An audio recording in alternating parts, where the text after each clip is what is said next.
kasak ng mihi, nikhat-khat na nun nak adi telay, nang te nakalnak ng nafyang mo tiya silay.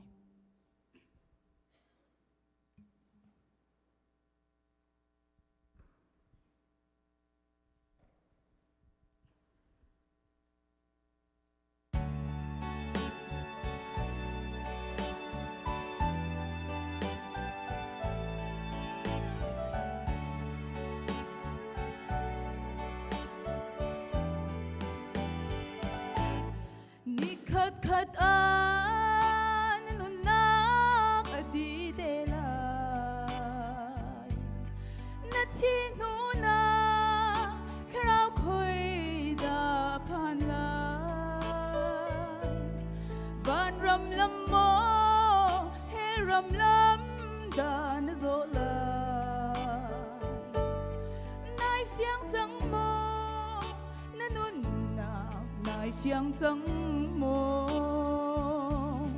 Tha tên rùa tua hồi đô nan na kha vô lấy năm na par mo na tan ri lai arau lai lo hồi đô arau lai lo tha tên rùa tua na nun na arau lai lo.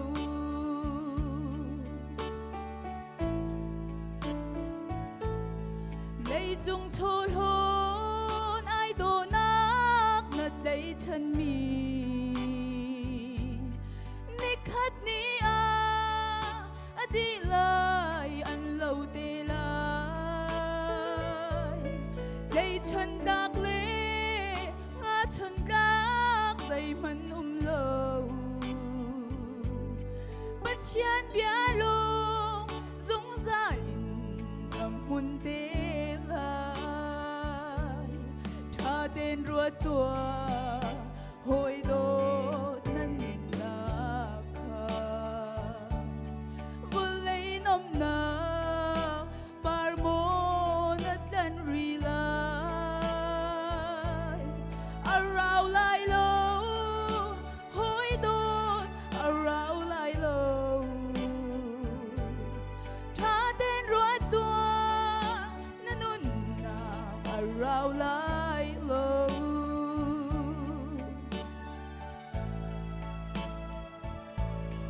Lấy chung chôn hôn ai đồ nát ngất đầy chân mi nick khát ni ăn đi lại ăn lâu tê lại lấy chân đắc lê ngã chân các dây mân lâu bất chán bia lông dũng dài âm hồn tê lại tha tên rùa tua hồi đô nan na kha vô lấy năm na par mo na tan ri lai arau lai lo hồi đô arau lai lo tha tên rùa tua na nun na arau lai lo tha tên rùa tua hồi đô nan na kha vô lấy năm na par mo na tan ri lai arau lai lo hồi đô arau lai lo tha tên rùa tua na nun na arau lai lo